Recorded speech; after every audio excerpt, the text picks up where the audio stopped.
முன்னொரு காலத்தில் ஒரு புகழ்பெற்ற சிற்பி வாழ்ந்து வந்தார். அவர் செதுக்கும் சிலைகள் அனைத்தும் பார்ப்பதற்கு அப்படியே உயிர் பெற்றெழுவது போல அத்தனையும் அழகாக இருக்கும். அவரது கலைத்திறனை கண்டு உலகமே வியந்தது. அவரிடம் பல சீடர்கள் வித்தையை கற்றுக்கொள்ள ஆர்வமாக வந்தனர். அவர்களின் அமுதன் என்ற ஒரு இளைஞன் இருந்தான். அவனுக்கு சிற்ப கலையின் மீது அலாதி பிரியம்.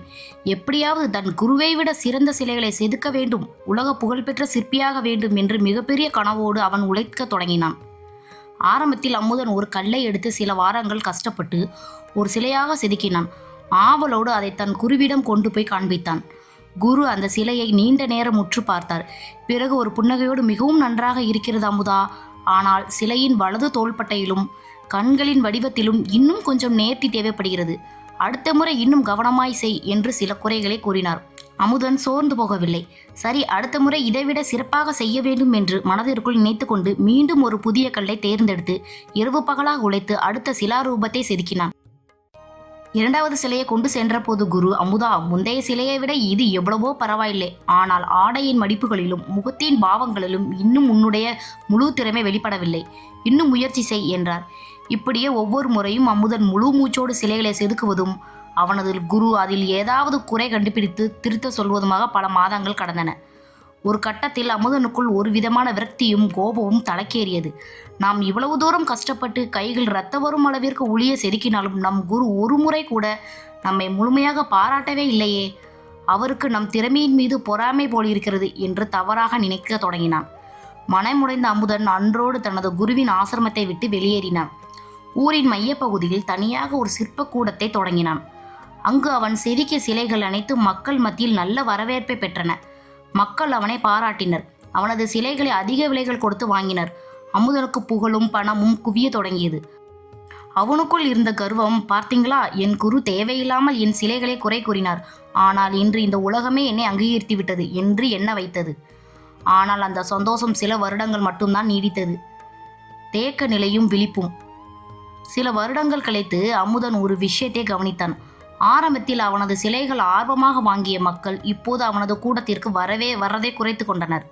அவனது சிலைகள் விற்பனை மந்தமானது. புதிய வாடிக்கையாளர்கள் யாரும் வரவில்லை. அமுதனுக்கு ஒன்றும் புரியவில்லை. அவனது கலைத்திறனில் எந்த மாற்றமும் இல்லை. அதே உழைப்பத்தான் போட்டான். ஆனால் ஏன் மக்களிடம் வரவேற்பு குறைந்தது? அவன் நகரின் பிற பகுதிகளில் இருந்த சிற்பக்கூடங்களுக்கு சென்று பார்த்தான். அங்கு மற்ற இளம் சிற்பிகள் அமுதனை விட மிக விசித்திரமாக புதுமையான தத்ரூபமான சிலைகளை செதுக்கி அசைத்தி கொண்டிருந்தனர். அப்போதுதான் அமுதன் ஒரு அதிர்ச்சியான உண்மையை உணர்ந்தான். கடந்த சில வருடங்களாக அவனது சிலைகள் ஒரே மாதிரியாகவே இருக்கின்றது. அவனது கலையில் எந்த ஒரு முன்னேற்றமும் இல்லை. தான் தேங்கி போய் விட்டதை உணர்ந்த அவன் தனது தவறை எண்ணி வருந்தினான். நேராக தனது பழைய குருவின் ஆசிரமத்தை நோக்கி ஓடினான். குருவின் பாதத்தில் ஆசிரமத்திற்கு சென்ற அமுதன் குருவின் காலில் விழுந்து அழுதான். குருவே, என்னை மன்னித்து விடுங்கள். கர்வத்தால் உங்களை விட்டு சென்றேன். இன்று என் கலை தேங்கிவிட்டது. என்னால் இதற்கு மேல் வளர முடியவில்லை. எனக்கு என்ன ஆயிற்று என்றே தெரியவில்லை என்று புலம்பினான். முதியவரான அந்த குரு அவனை மெதுவாக தூக்கி அமர வைத்தார். அதே கனிவான புன்னகையோடு சொன்னார், அமுதா, நீ என்றும் என் ஆசிரமத்தை விட்டு வெளியேறினாயோ அன்றே உன்னுடைய வளர்ச்சி நின்று விட்டது. அதற்கு உன்னுடைய திறமை குறைவு என்று அர்த்தமல்ல. நீ செதுக்கிய சிலைகளில் நான் குறைகள் கூறிய போது உனக்குள் ஒரு தேடல் இருந்தது. இதைவிட சிறப்பாக செய்ய வேண்டும் என்ற உத்வேகம் இருந்தது. அந்த தேடல்தான் உன்னை தினமும் செதுக்கியது. ஆனால் எப்போது மக்கள் உன்னை பாராட்ட தொடங்கினார்களோ, எப்போது நீயே நான் சிறந்தவன் என்று திருப்தி அடைந்தாயோ அன்றே உனக்குள் இருக்கும் கலைஞன் இறந்து விட்டான்.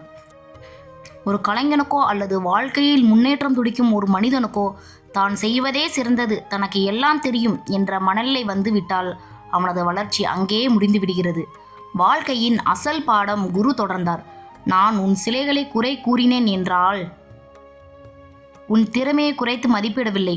உனக்குள் இருக்கும் இன்னும் ஒரு சிறந்த கலைஞனை வெளிக்கொண்டு வர முயன்றேன்.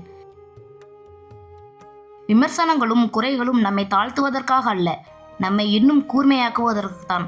அமுதன் தனது தவறை முழுமையாக உணர்ந்தான். அன்றிலிருந்து மீண்டும் ஒரு சீடனாக தன் பயணத்தை தொடங்கினான். ஒவ்வொரு நாளும் தன்னை தானே செதுக்கி கொண்டான். பார்வையாளர்களே, இந்த உந்துதல் கதை நமக்கு சொல்வது இதைத்தான். வாழ்க்கையில் நமக்கு கிடைக்கும் பாராட்டுகளும் வெற்றிகளும் தற்காலிகமானவை. நாம் ஒரு இலக்கை அடைந்தவுடன் அவ்வளவுதான், எல்லாம் முடிந்தது என்று திருப்தி அடைந்து விடக்கூடாது. விமர்சனங்கள் வரும்போது சோர்வடையாமல் அதை நம்மை செதுக்கும் மொழியாக மாற்றிக்கொள்ள வேண்டும். நாம் தினமும் ஒரு புதிய விஷயத்தை கற்றுக்கொண்டு நம்மை நாமே புதுப்பித்துக் கொள்ளும்போது மட்டும்தான் நம்முடைய மதிப்பு இந்த உலகத்திற்கு என்றென்றும் நிலைத்திருக்கும்.